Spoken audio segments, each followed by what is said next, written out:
Hey everybody, this is Candace Cordelia here with you and also with Ashton Starr, pro wrestler for the everydayfan.com, where you get exclusive interviews and a lot of great information. And we have a ton of information for you today, Ashton. How are you, sir? I'm good. How are you? I'm doing very well. So just in case you guys are not aware of Ashton Starr, and you'll get to learn more about him as time goes on, Ashton and I go way back. We started off, well, really, I started off in New Jersey working within the wrestling circuit, and that's how I met Ashton. And from there, it's been a wonderful friendship. But today, we are going to talk about Ashton Starr's career, his journey in wrestling, and also all the amazing stuff that he has been doing since last year during the pandemic. So, yes, first things first. So, how did you get your start into wrestling? What was that major catalyst moment for you where you thought, I want to be a pro wrestler? It's funny because when I tell people this, to me it's not a big deal, and then when I tell people, they're like, "Oh, okay." But I remember watching wrestling with my dad, and there was the infamous moment between Sable and Jacqueline, the infamous bikini incident, the contest, if you will. And that was, in a weird way, my first introduction to anything wrestling related. And I would dive in and out every now and then, but I didn't start regularly watching it until the SmackDown, where it was Randy Orton's debut in 2002. And then from there, I just kept going and kept going and kept going. And all the way up until the current, I still keep up with the product to this day. So I've always been a fan, and, I kind of wanted to always try it, but I never actually thought that, I would actually do it. And I just gave it a shot one day, and now we're here. Just like that, I just gave it a shot. But there's so many building blocks, obviously, Yeah. from the beginning to where you are today. So first things first, in terms of your training, where did you start training? I started training May 6th, 2013, in Atlanta at the WWA 4. And stayed at WWE 4, I want to say, between 2013 all the way up until 2019. I left January 1st, 2019. Because, we did like super shows and everything. And I was like, okay, well, I want to leave on the super show. This is the school where I've done everything. So why not leave at this school's WrestleMania?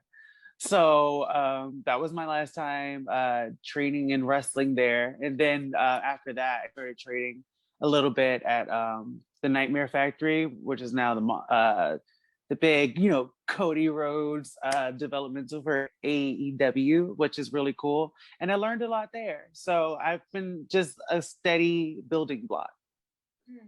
That's really great. That's really great. And as far as WWA 4 in Atlanta, I mean, Atlanta is such a huge hub, especially now for wrestling. It seems to have grown immensely in the past couple of years. And I know for a fact at that school and that promotion, there's so many people that have started off there and have gone on to like the WWE, for instance. But having said that, training is not an easy thing at all. You get into it, and from other wrestlers I've talked to, it literally hurts when you're taking the bumps, Yes. running the ropes. So when you were just getting into that phase, I mean, what was going through your mind? Did you think, oh my gosh, what did I get myself into? Or did you love it immediately? I didn't. I did. I think it's a mix of both, because I think before you actually start wrestling, I think everybody has their preconceived notions as to what exactly professional wrestling is. And I never saw it as fake or anything. I saw it the same way that people see dance. I was like, it's a choreography, there's storytelling, there's layers, there's characters, it's all just a work. It's like theater. And in high school I did theater. So I was like, if I can do theater, I can do professional wrestling. And first day I walked in there, I knew that I would have some things, and I knew there were going to be tons of things that I just couldn't do. Like, I knew I would be able to bump, but I didn't know what it would be like to actually take a bump. So I did, my first bump was great, but I had never felt a bump before. And that was such like a painful introduction to what wrestling was. Because, you know, when you're starting, they want you to kind of take the bump a little easy. And I was like, no, I watched Alicia Fox and Dolph Ziggler and Mr. Perfect. These people bump. So I just went and did it. And I just remember the shock that I put my body through because I didn't move for like 10 seconds. And then they were just like, okay, we'll just roll on out. So, and that was the first time where I was like, what did I get myself into? But I was also like, I kind of want to do it again. Like, I kind of want to do it again. I know it sounds crazy, but like, I was wired to be like, this is what you want to do. You're going to have to stick with it. So I just stuck with it. I love it. And, you know, also we talked before about your documentary, Starfire. So for those watching, check it out. It's on YouTube. It's a documentary about Ashton Starr, and it is wonderful. And within that documentary, you go into your training, but you also, what I found really intriguing is that you talked about the early stages and what you went through in terms of being ostracized. It sounds like there was some bullying that happened. So please talk to us about that, because I think this is really important for people to understand that it goes on in wrestling, unfortunately. Yeah, this stuff would happen on and off. And it happened to me on and off, I want to say all the way to 2016. So from 2013 to 2016, it was just ugly. Only for the simple fact that in Georgia, I'm just going to specifically speak for Georgia because I experienced it in Georgia and I just experienced it in the southern states. So for me in Georgia, there was only one other out wrestler. And from 2013 to 2016, I didn't say anything. Like, people knew, but I didn't actually say anything until later on in 2016. But yeah, I experienced a lot. I experienced my things being thrown out of locker rooms. I've experienced people like deliberately not speak to me. Like, there'll be a group of us and people would come in and say hi to everybody and would deliberately skip over me and continue to say hi to people. I was asked to change in the bathroom. I've been what else happened? Oh, I was told one time to go change in the women's locker room, and which was weird because I mean, luckily I was in a locker room with girls I knew, but everybody wants their privacy.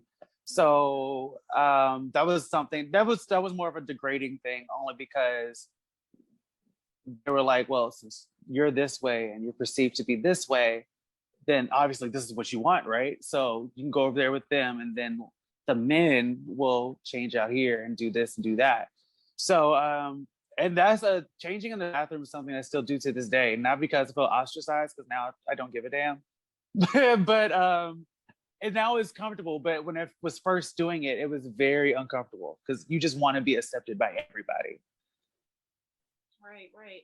And do you find that, you know, being a black out male wrestler, you know, do you think that even with the success that you have now, that you still find that there's a lot of change that needs to still be made in the industry? Do you think it's gotten better since then, or still kind of, you know, there's some work to be done? It's definitely gotten better. I'm not going to say that there hasn't been progression. It's definitely has gotten better. However, there is still a lot of work that does need to be done.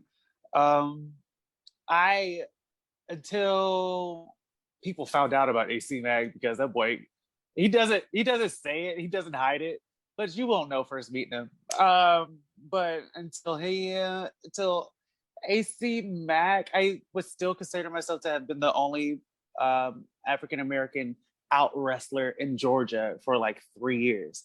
So a lot of people didn't really know how to take me because I was being slighted from two different sides. So I think that me being black was its own sword, and then me being an out wrestler was another sort. So it was a double homicide. But it was something that had to be learned. And now in today's society, it's definitely far more accepted. And it wasn't until I got to travel out of Georgia and know that there's a Sunny Kiss and there's a Billy Dixon, and there are all these other LGBTQIA colored talent, like the three of us, or Akita Murray, or who else? There's a lot. And then now we have Devon Monroe's, and we have Jay Vidal's, and we have AC Max. So we have a lot more of a variety. And I think now that there's a quantity of us, there's so many of us that we can't necessarily be ignored. Like, you have to kind of pay attention now, because now you don't have a choice.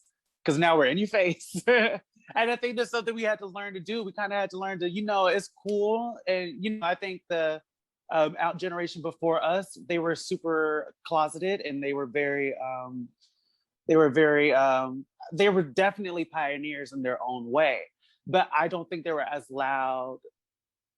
Again, some of them were, but I'm not going to say all of them. But we are definitely a louder generation of wrestlers when we will tell you what we will and will not tolerate.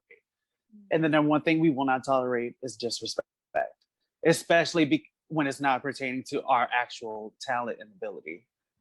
Mm-hmm. So I think with us just being more vocal, it's been able to help out a lot more.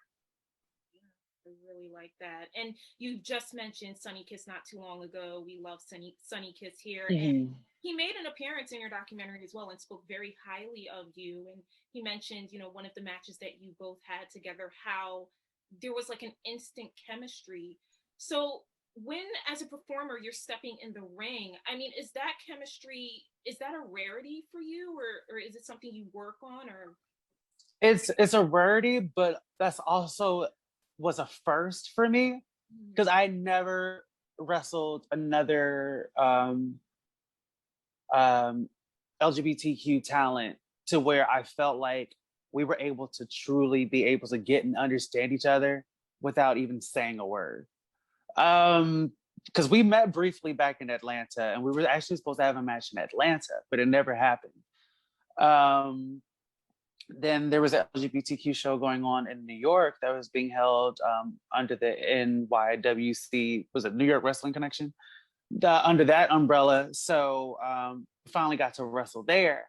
And I think that was, not I think, I know for a fact that was definitely the match that told me, okay, you're not alone. You know what I mean? You're not alone. There's a collective of people out here who deal with and go through the same things that you go through. But that felt different because, yeah, there are other LGBT, the Alphabet Mafia. There are other wrestlers out there under the Alphabet Mafia who I'm able to relate to. But this was the first time I was able to step into a ring with one that was of color. And I felt could understand the struggles, be able to understand what it was like to be surrounded by people who didn't necessarily get you, who could kind of understand some of the things you go through, but can never truly get you. The only difference is Sunny Kiss resides in Jersey, and I'm residing in Atlanta. But we were able to understand each other. And that's why even to this day, every time we see each other, when I was at AEW, Sunny was my buddy pal. Like, police have buddy systems. There's no buddy system there, but Sunny was my buddy. So it's always been, every time we see each other, we always kind of latch on to each other. We're always just so happy to see each other. There's always good energy. Because I felt like, not just for me, but for Sunny as well, that was an experience that we had yet to have with someone like us. And in that moment, we just instantly connected. So even if I don't see Sunny for another 10, 15, 20 years, Sunny will always be like this with me. And I appreciate Sunny immensely. Oh, we do as well. I do. We do as well. And you made an appearance at All Elite Wrestling not too long ago. It was last year. And, you got so much support for that appearance. You talked about it on social media, and the amount of people that were rooting for you was just really wonderful to see. So what was that experience like, being in that All Elite Wrestling ring and just being able to show a bigger audience what your talents are and what you can do? Luckily, I had the privilege of having friends who had done multiple Dark appearances, so I was able to travel down with David Ali and Danny Jordan, and they were kind of like, "These are the things that we do. These are the things that we don't do. You know, do this, please. Don't do that." So I kind of had a idea of what it would be like. They definitely helped ease me into it, and then getting there and actually being surrounded by people, some of which I actually knew. So like I'm there with Alan Angels and Lee Johnson from like our WWE 4 days, and of course Sunny Kiss is there, and Big Swole and Nyla. So I and Diamante, and I was around people who I had already formed relationships with.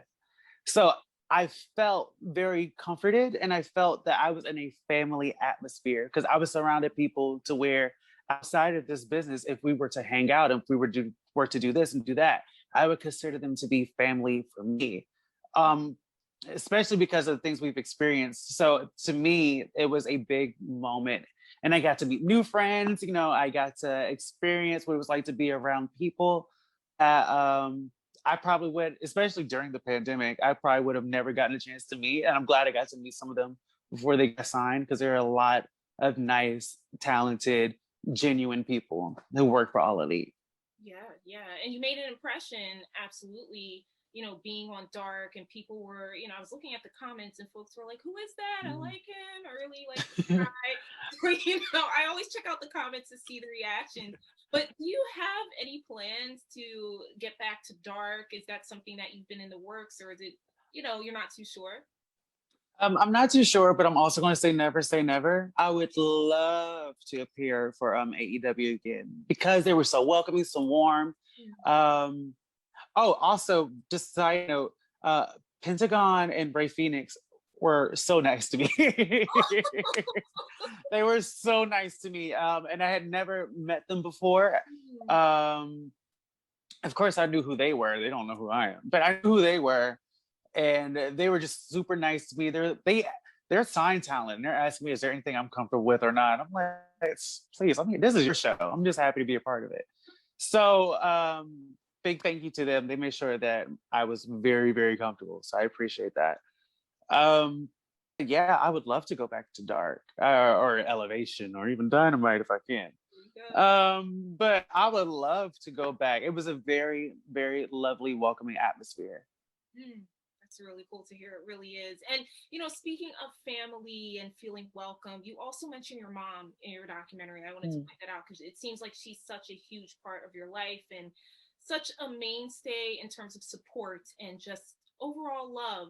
So when you decided to embark on this journey, you know, getting into wrestling, what were her first thoughts? Like, I mean, was she scared for you, or was she just overall excited and willing to help you along the way? Oh, she hated it.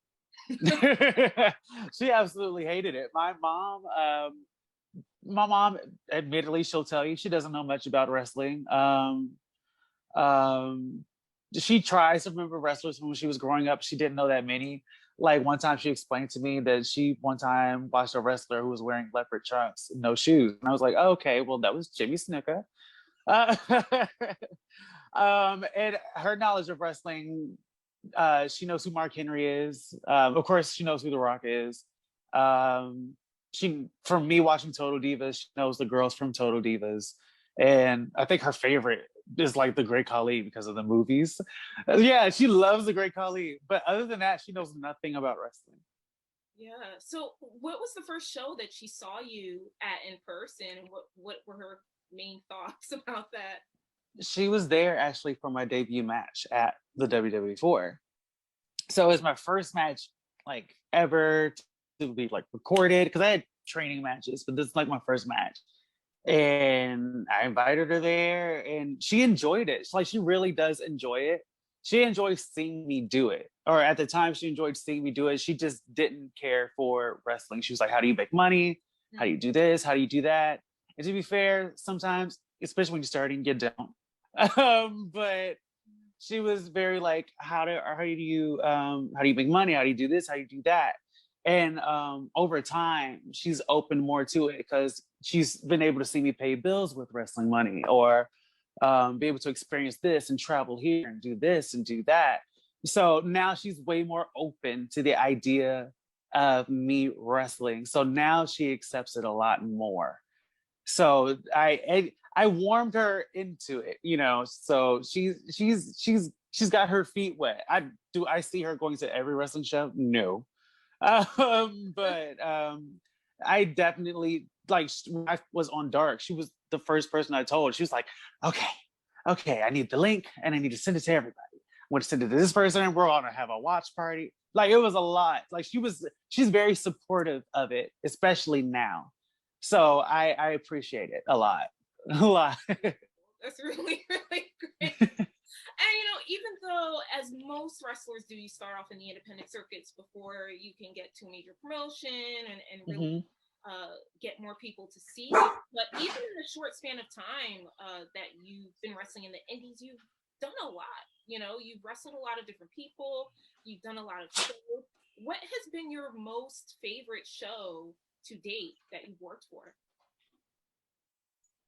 I don't even know, because honestly, I don't know, because there's been a lot of shows that I've gained a lot and have gotten a lot from. So, of course, I'm going to say WWE4, obviously. They helped out a lot and they were very instrumental. There's a show called Atlanta Wrestling Entertainment, which was like the first actual indie show to like run with me, so they have a sentimental place to me. Of course, Southern Honor came, and I always have good matches there. I enjoy my time there. GCW, for the times that I get to appear for GCW, they've been very instrumental in my growth as far as being in the public eye. Of course, AEW, and Action. I will give it to those. And I get to travel, and so I was going to say my Butch versus Gore outside of the state. Butch versus Gore in Paris. There's oh my god, my brain. There's so many now. So yeah, so far the ones that I worked for, those are the ones that I've cherished. Yeah. So what has been one of your favorite matches then? Because I'm sure there's hundreds, but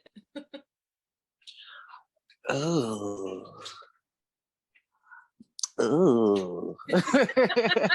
I don't know. It's so hard for me to pick one. I'll give you 5 matches that I love. Perfect. Me versus Sunny. Actually, me versus Billy Dixon from Capitol. Ooh, okay. Me versus Robert Martyr, which was the last match I had at Action. That was a really good one. My appearance on AEW Dark. And oh man, I've had a bunch that I really like. I really like the match that I had with Brian Pillman at Southern Honor. That was a good one. Okay. I said 5, but I was about to keep going. Like, I wrestled Sean Dean's last match, and I've wrestled Jordan Oliver. Me versus Trish at the first Butch versus Gore. There's a lot of good matches. Yes. The Trish Adore match. Oh my goodness. So many people still talk about it. What was that experience like? I mean, she's also one that's up and coming and rising and also killing it just as you. Yeah, Trish is on top of the world right now. Trish is out here. She's doing her thing. She's very inspirational, just seeing the fact that she refuses to take no for an answer. She refuses to let the things that work against her actually work against her.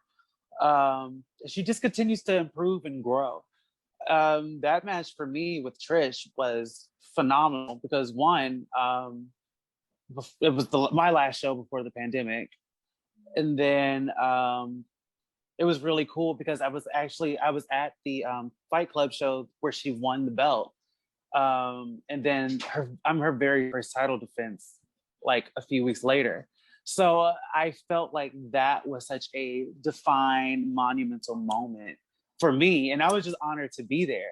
just to be able to be in the presence and be able to learn and work with her and be her first title defense. And, her allowing me to be a part of that history and that legacy that she had with the Pan-African World Diaspora Championship.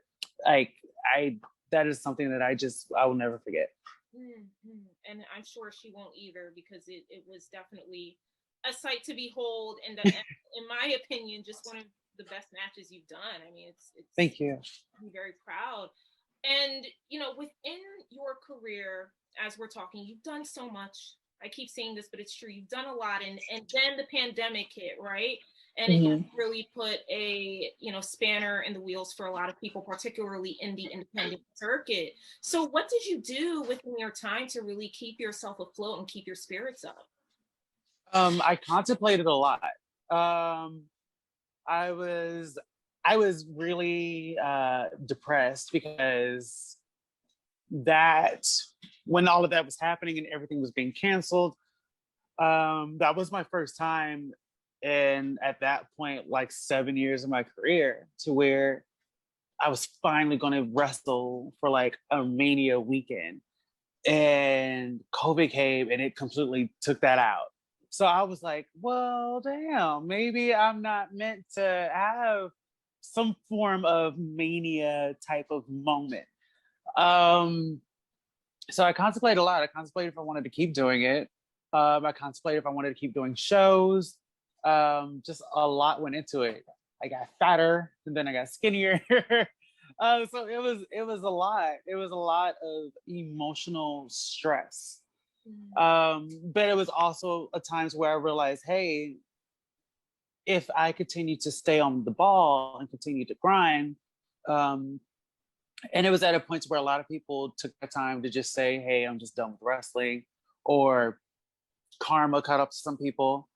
But there was a lot of open availability, I'll say, that popped up within the independent circuit.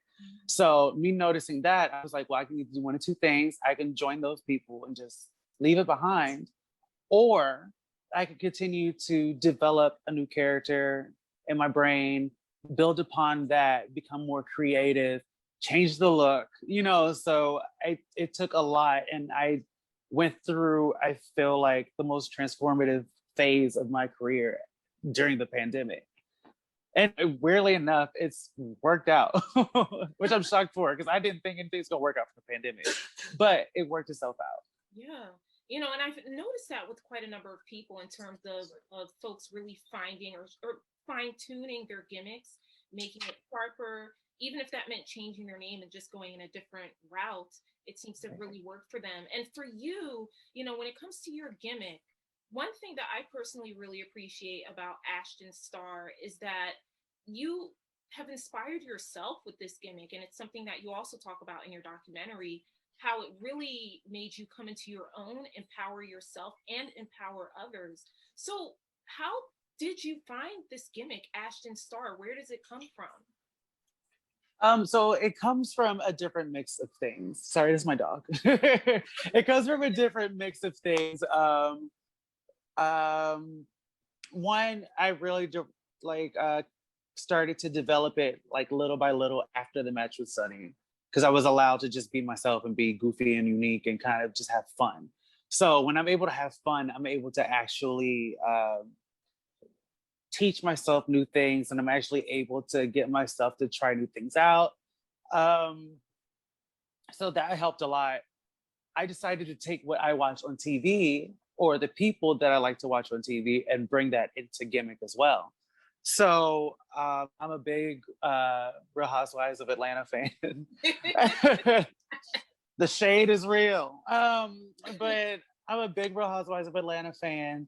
So I built a lot of Ashton Starr on that.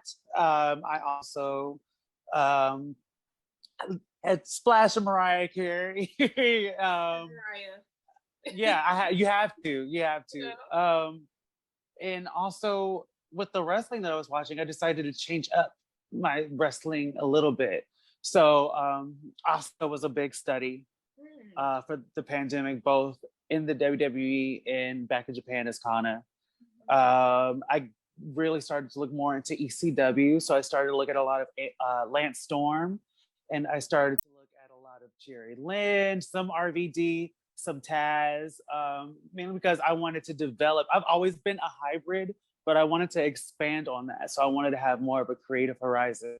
And it was, of course, I went back and watched more Booker T, and I watched a lot of Bull Nakano. So it's a lot of people that I have come together and have collectively formed into the aesthetic that Ashton Starr is, even if they don't see it. But a lot has come together just to form what Ashton Starr has become up to this point. Wow, that's such an eclectic mix, but I see it. It works. Yeah, it's a chaotic bunch. Yeah. Well, that, you know what? Sometimes you need to that's right. You know? And I have to go back to Real Housewives for a minute because I'm so curious to know who your favorite Real Housewife is from Atlanta, at least. Okay, so my favorite, and I say my favorite, I feel like people judge you on your favorites, but whatever. My favorite is Portia. My favorite is Miss Portia Williams. My three favorites are Portia, Nene, of course, because you can't live without Nene, and Phaedra. I like Phaedra. I like Phaedra all the way up until that incident, you know. But but I like Phaedra because I built my shadiness and the pettiness that I put into the character was built off of those three. And of course, you got Sheree and Kenya. I don't really care for Kenya, but she cool. Sheree, Kenya, who Kim, Kim Zolciak. So it was a lot of different things that made that. But my number one girl is Portia because I feel like Portia's my spirit animal. Wow, is she the one that has the whole controversy with her best friend? Is that Portia, or am I thinking about someone completely different? No, that's Portia. That is Portia. To be fair, let the record show that Portia and the girl's name was Fallon. Portia and Fallon said they are not friends. Okay. They are not friends. They were cool, but they weren't friends. And those two, Fallon and Simon, were going through a divorce when Portia and Simon decided to get together. Okay. So Portia said it, so I'm stick to it. We got a little here. I love it. I have to. I got to protect what's mine. Portia's my girl. I love me some Portia. Oh goodness, I love it, and I can definitely see, the shade, the pettiness, but that's what we love about your character. That's what we love about Ashton Starr. You bring that to the table, and and when you watch your promos, it's so entertaining because you are able to just say, you don't even have to say that much. It's just a few things, and then you do your thing, you leave, and then you leave people in the dust thinking, what just happened? And you want to know why? Because I don't even know what just happened. All my promos, okay?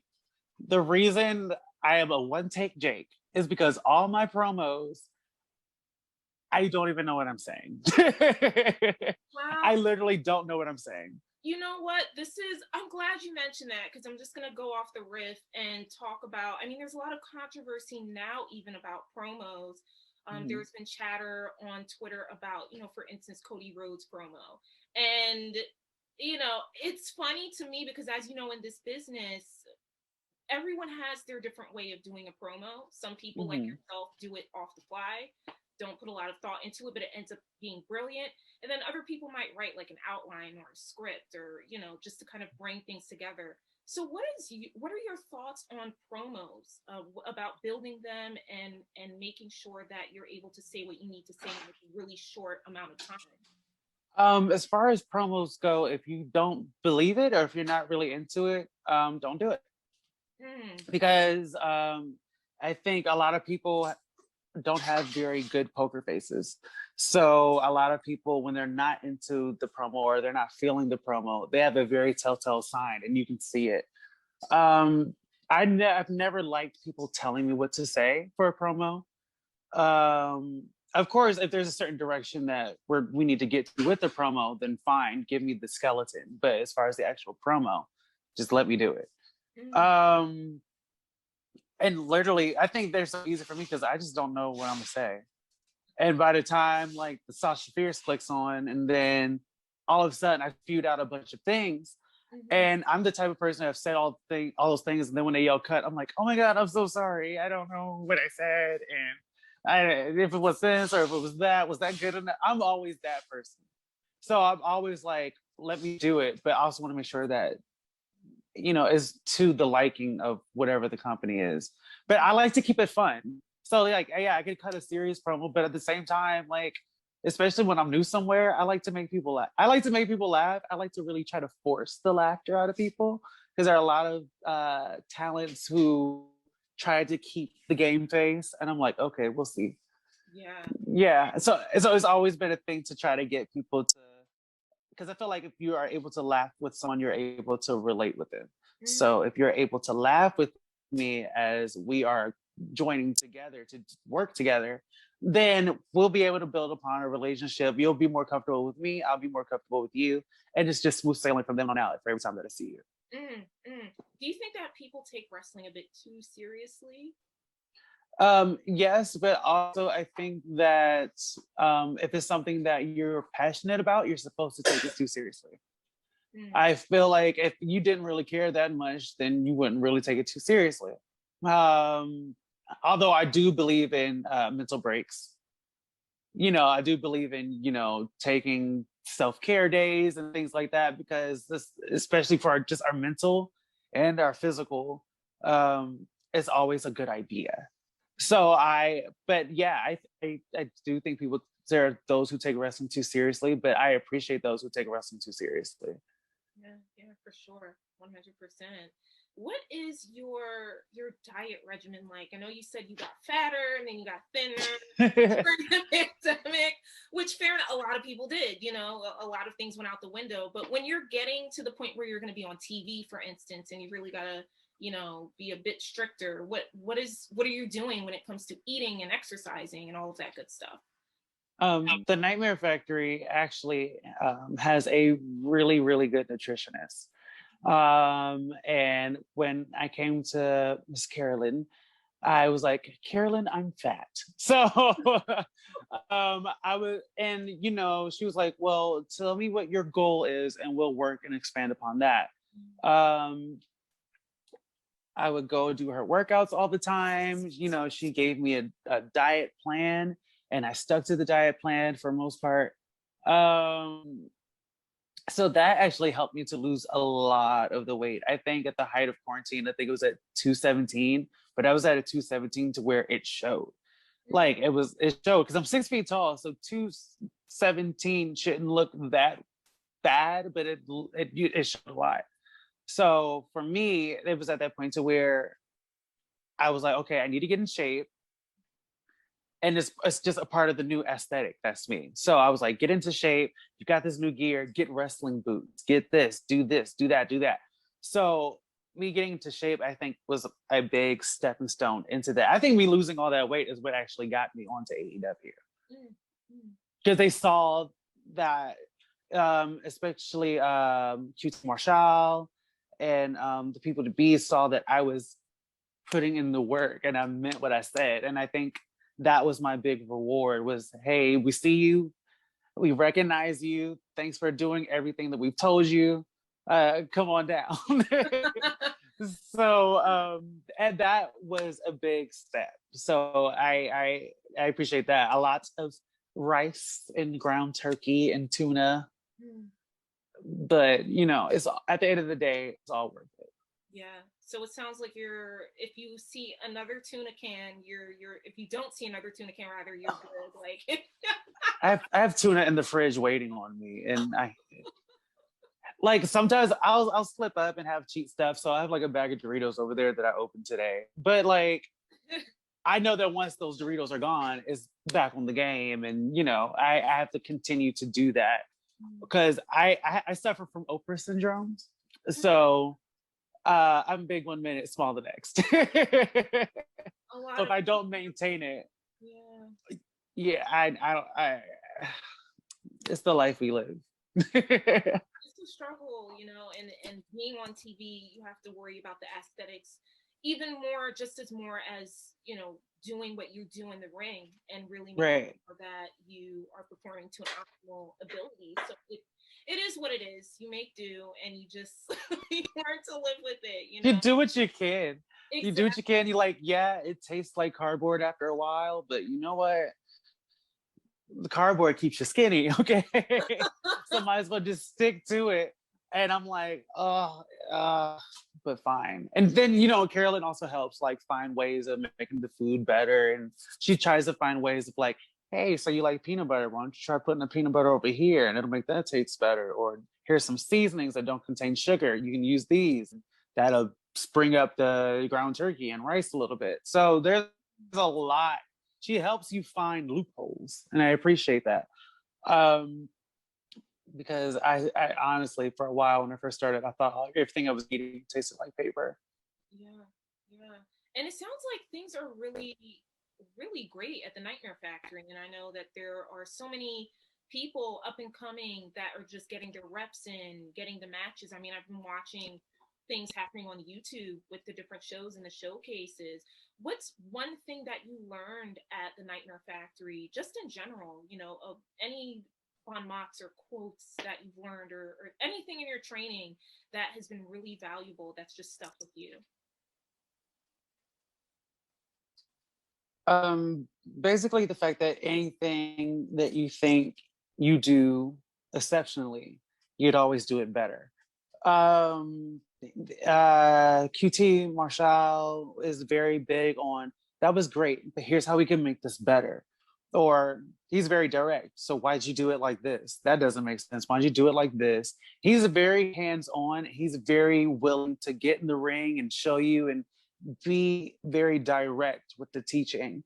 And I think that's something that is needed in a business to where, first of all, safety is important. So he was very instrumental in fine tuning the things that a lot of people don't even notice that they need to work on. Like I thought I had all the pins, and one day he was like, "Why are you doing it like that?" And it's like, "This is wrong."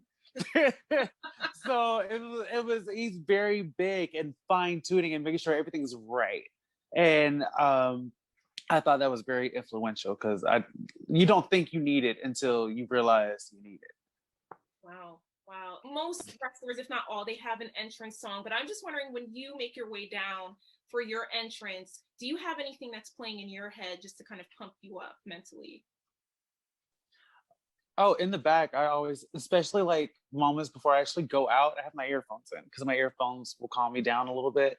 I still get like extremely nervous.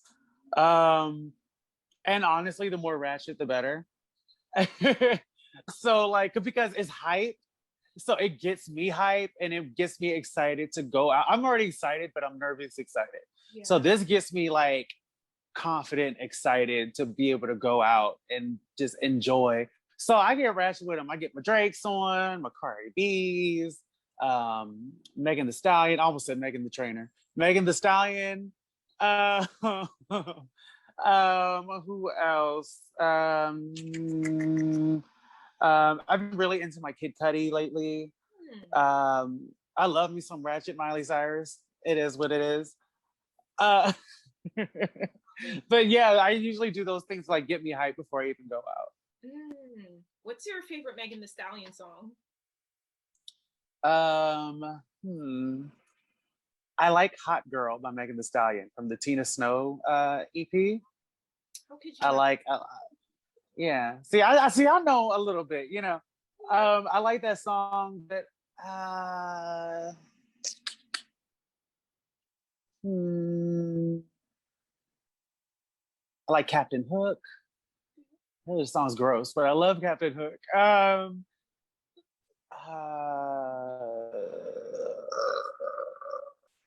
I'm trying to think because there's a lot. I like Don't Stop.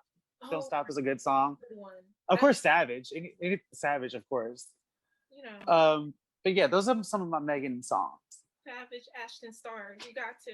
You got to. Right, you have to sprinkle a little Beyonce in there. You know, you never. There is. I was waiting for Beyonce. I was like, oh, I was gonna Yeah. a good No, one. I do. I love. Ask anybody. I love Beyonce, but I'm actually a big Kelly Rowland fan. Me too. I am. Yeah, I'm a big old Kelly Rowland fan. I love Beyonce, don't get me wrong, but if I had to pick who I'd rather listen to, I'm the same way. I'm a Kelly Rowland person. I'm the same way, to be honest. I love that we have that bond. I'm like, does anyone else relate to, to like my I Kelly? love her. She just released like a 4-track EP like a few months ago, and I'm still like listening to it like it's a whole album. It's like 4 songs. I gotta But that boat. I'm like, what was even yesterday versus like a couple months ago. oh, I look, if I like you, I will listen to you for years, years, years, years, years. And I think Kelly Rowland is probably the most music I have on my phone actually, because I have like every album, like the features. I love me some Calendria Rowland. I had no idea. So now I have to ask, Monica versus Brandy. Who would you pick? Brandy. Okay. I think I know more of Brandy's catalog. Yeah, that's the thing. It's growing up, I was more of a Monica fan. I mean, I Mhm. loved Brandy, but for some reason, I don't know, I really connected more to Monica, and then it was vice versa, Yeah. like flipped. It's so interesting hearing people's choices when it's like this person versus that out of a certain. Monica have you wanting to fall in love, but Brady will have you literally sitting up in your room just staring out of a rainy window. Oh yeah. I I even till now, even the new Brandy album that came out was it last year? There's her song "Bye Bipolar." I I love it.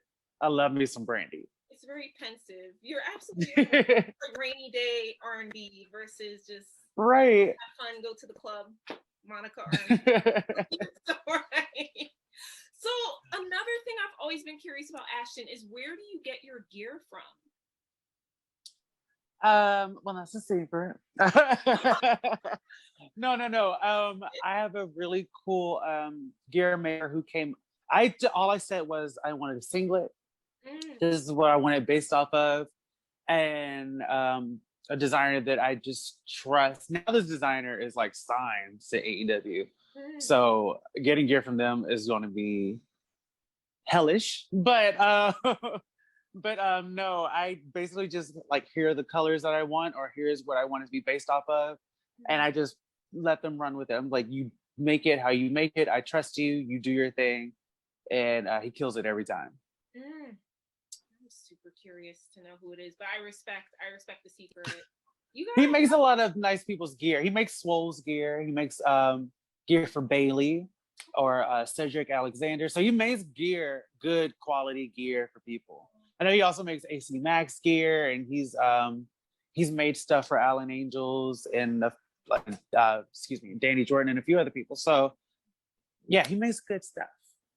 very nice, very very nice. What's one match against someone that you have not wrestled with that you would love to have in the future? Um, well, actually on Twitter recently, I said I wanted Keita Murray because we've never wrestled. Um, I would love to wrestle a lot of the new up and coming talents as well, like the Devon Rose, the Jay Vidals. Um, there's also Lee Moriarty. I want Lee Moriarty. Everyone does. um, Yeah. yeah, I want to wrestle Lee Moriarty. He's a genuine soul, and he's just such an amazing talent. I'm getting Jordan Blade in a singles match, which I wanted that. Who else? I want Erica Lee. I think that would be fun. Killian McMurphy. If I can get Eel O'Neill. I would love Willow. Give me Willow Nightingale. I would love me some Willow. Matter of fact, give me my Queen Bee Brooke too. I would love both Brooke and Willow. Yeah. So there are those that I would like to dabble with and work with. There are a lot of good people. Chip Day, Kyle Matthews. There's a lot. Trust me, I have a list. I've got a list. That's a great list. I want to see all of those. I think they would all. I hope they all happen. Yeah, you gotta positivity, positive energy, put it out there. Let it come back. Putting out there into the universe. Seriously, those are fantastic picks. So, what is next for you? You know, for the second half of this year. I mean, it's things are opening up finally, so there's a lot to look Finally. forward I have a lot of things on my list that I still want to accomplish. I still want a contract, of course. I want more opportunities, not just for myself, but for those that I associate with and those that I see myself in and they see themselves in me. I'm finally traveling more outside of the state of Georgia. I was already traveling more, but I'm traveling more to places that I've never been. Because like I have Vegas coming up. I just got back from Dallas. I've been to Houston, but I've never been to Dallas. What else? Going to Chicago later this year. So there are things that are happening again that I really wanted to accomplish. Most recently being the fact that I'm going to wrestle Billy again in Orlando in I think 2 weeks. So that's really fun. And then it's history for us because it's a death match and it's the first time ever. And I just found out the statistic today, but me versus Billy in a death match is the first time there are two out competitors of color facing each other in a death match. So that is a big deal. So no pressure. But it's a really big deal that I take to heart because I said I would only do one death match ever. So for it to be a death match, and who knows, I might like death matches after this. We don't know. But the fact that my one death match is a history-making death match, I think, is what really excites me. Wow, I did not know that. That is exciting. I didn't know it either until I saw Billy post about it. I was like, is this true? He was like, yeah, we did the statistics on it. It's true. And I was like, yeah, something that can never be taken away from me. The fact that I was the first gay black dude to wrestle another gay black dude in a death match. And I mean, I plan on winning, but I plan on killing it as well. So, you know, I owe Billy some comeback to Hoboken, child. So I got to get back into it. Are you watching death matches to prepare? Because this is going to be. I am. And, you know, it's so weird because I've only experienced like clips of death matches. So I've never seen full death matches, and luckily, the death match that we're doing is going to be held at No Peace Underground, and they have an entire catalog that's available on IWTV. So I've been able to go and watch some of those things, and I've just watching some of them. I've just been like, "Oh, these are what death matches are." Yeah. But it's weird and it's a scary thought. But I'm actually really excited. I think I'm more excited for the simple fact that I don't think people see me doing a match like this at all. And the fact that people don't see me doing it is what makes me want to do it 10 times more. So, so for No Peace Underground, thank you. And thank you to the catalog because now I'm coming up with ideas. I'm writing them down. I'm checking it twice. So, and that's on June the 11th and it's streaming live on IWTV. So, me debuting in the premiere of this death match will be live. So I'm curious to know what the feedback is going to be. I'm always curious about feedback. So I'm just at this point, I'm just focused on what the feedback will be, what to learn, what not to learn, the moments from the match and the sentimental ones, and just be able to expand from that. Yeah. Oh, we'll be tuning in. I know I am. Because that I'm trying to envision it, but it's like I don't think I can. I think I just have to watch this and take it all in. like I'm trying to get it out of my mind that this is a history match or a match like that will make history. I kind of wanted to be like, don't think of it as that. Think of it as you versus somebody you adore having a match together and just being able to kill it. I'm freaking out mentally, but my goal is to just have fun, kill it. People be like, "Oh, damn, he did that," and I'll be like, "Yeah, okay, yeah, I did that." So it's a lot to swallow, but I'm very anxious and excited. Oh, we can't wait. Oh my gosh, I'm putting that in my planner. Like, yes, I'm there because I want to witness history, but also I would have never, you're right, I would have never imagined seeing you and Billy in a death match. So this is Right. once And yeah. between that match, oh, let me just give you the schedule. So starting next week, I'm wrestling Owen Knight at Southern Honor in Canton, Georgia. After that, of course, that's the big death match with Billy on the 11th. The 18th is when I get to wrestle Jordan Blade at Ohio Wrestling Alliance. The day after that, I will be working with Elijah Burke for his wonderful charity. They're having a wrestling show in Jacksonville, Florida. So I will be there on the 19th, and then I will be in Vegas on the 25th, working with Dark Chic under the Fearless umbrella. So I'm excited. And then, of course, there's more Bush versus Gore stuff, and Paris is Bumping is going to be in the beginning of July. So there's a lot of things happening that I'm excited about. You have such a busy packed schedule, but it's wonderful, and I'm so excited for you because after the year that we've had, to be able to get back into the mix of things and really be busy, it's a blessing. So congratulations to you, Ashton. And it's been so great catching up with you. Thank you. It's always a pleasure. I really just have one more question to end this out on a note, this fantastic conversation. So if there was one thing to describe Ashton Starr for someone that's never seen one of your matches, that's interested now because they've seen this interview, how would you describe yourself and how would you market yourself and say, this is why you should watch an Ashton Starr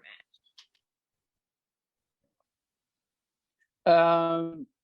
One of a kind, unpredictable, unexpected, I think are some of the terms or adjectives that I would use to describe what it's like to experience Ashton Starr, the full experience.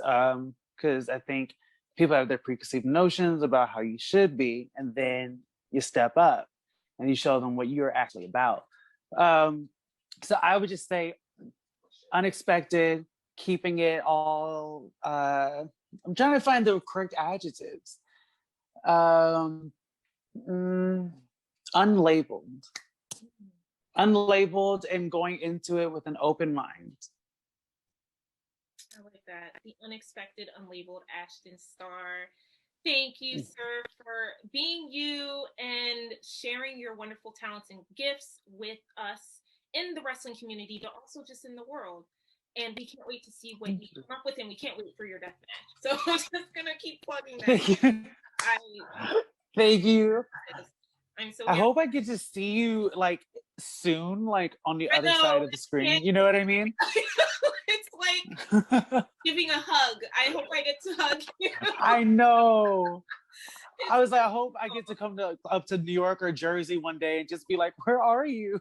Well, let's go get lunch, something. Right? Or you never know. I might be coming down south. So either way, we'll be seeing each other very shortly. I know this to be. Come down south. Okay. Thank you guys so much for watching another amazing episode of the everydayfan.com, where you get exclusive interviews with your favorite sports stars, especially wrestlers, which is my expertise. Tune in for another wonderful episode with, you'll find out. Stay tuned. Thank you so much. See you later.